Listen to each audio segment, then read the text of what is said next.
not in my presence, this is not going to take place. He would be acting like the same always. The Christ says, you cannot suppress your nature.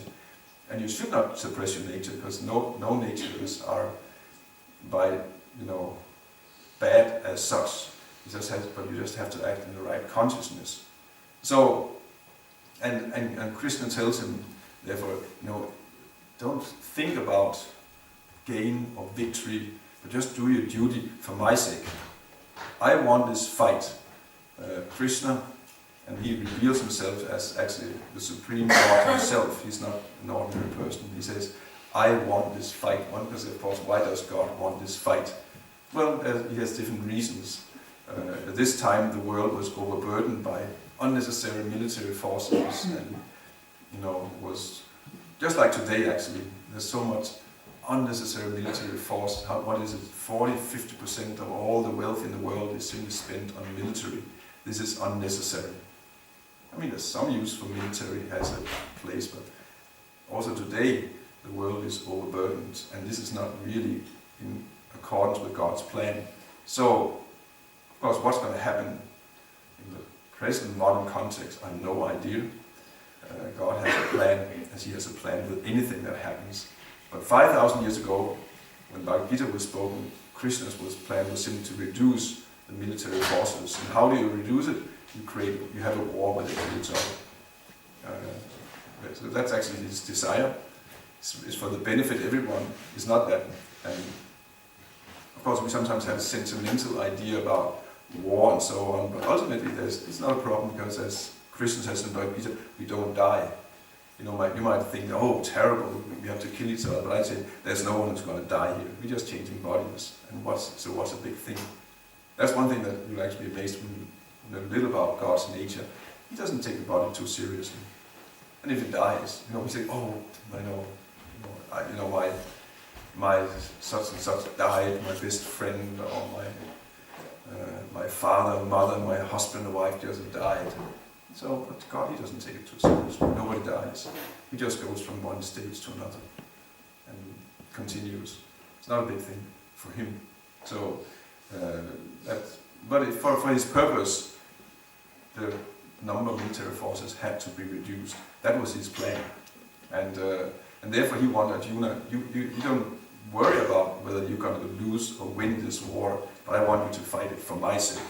And that's what Arjuna he understood. Okay, I'll fight for Krishna. Now it doesn't matter if I give me happiness or distress, but I'll fight for Krishna. And in this way, Arjuna he became actually a great sage even while on the battlefield. Even in the middle of the war, he was a great self-controlled sage after understanding the teachings of the Bhagavad Gita. Same message is there to us also.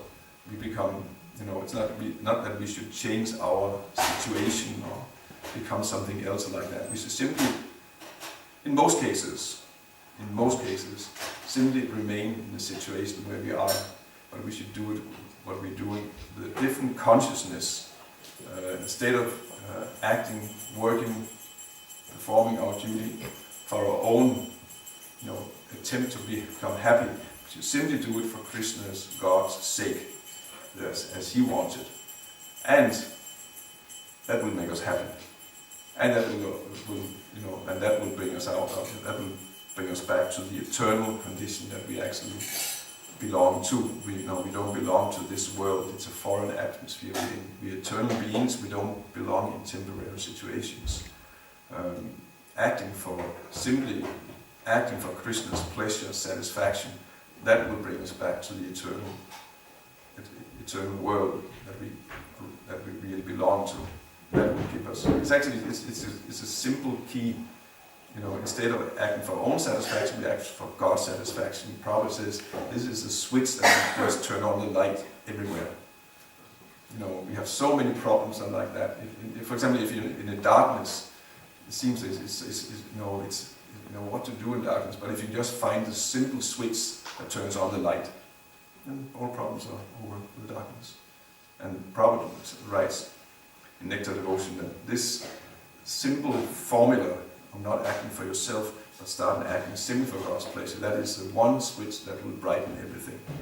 take care of all. It will solve all. It sounds simplistic, but it's not. It's actually the one thing that will solve all one's problems. Hi, Krishna. Any couple minutes for one question, two questions.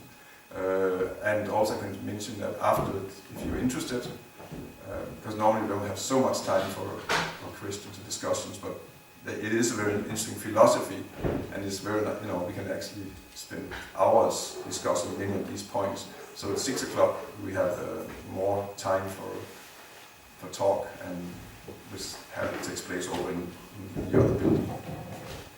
Any questions?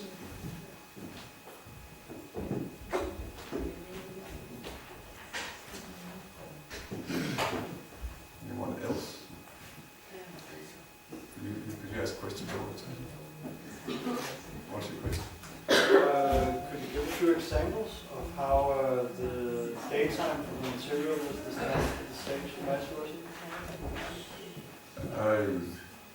Of course you did, but just a little more. Yeah. Well, one thing actually is, it's also literally, because those who are sages, spiritual people, they actually get up early in the morning, and they go early to bed, because actually practice spiritual life is best practiced in the morning, and when the whole, you might say, atmosphere, the energy of the time is actually much more peaceful that time. So you see that materialists tend to go to bed quite late. This is when the action starts after, 9, 10, midnight. Then we have really the big parties and so on. So that's one thing that's very direct. But what the particular persons are striving for, materialists, they will strive for generally for economic development and whatever you can buy for wealth. But spiritual people, we need some wealth to maintain the body and the situation in right now. But they're not interested in they don't get excited by these big economic schemes. You have someone who's a materialist, and he has a plan where you can buy, working hard for a couple of years, and then you can see he'll get so much profit and put aside and invest and become so wealthy like that. But spiritual people, they're not interested. It doesn't, like I have friends who are actually quite wealthy, became quite wealthy, and I sometimes think I'm not more stupid than they are, although I'm definitely much more poor than they are. Definitely. But at least I think I'm not stupid. Maybe I am stupid. But it's just that, I cannot, when I make enough money for, like immediate need like that, then I just start thinking of something else. I cannot get excited about making more money than I need. Why should I? So I think that, that relationship to money and wealth, there's a clear difference between spiritual people and material people. What you're striving for, most people are, if they're in a healthy condition, have some goals that they're striving for. What are you striving for?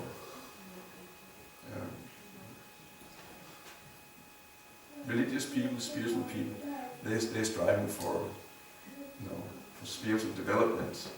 Like this is what we, self-realized people, they will say, I would like to become more spiritually advanced. Material people say, we like to have more material advancement. Yeah. We can stop here, I think. Kirtan, you leading Kirtan? Ole is leading.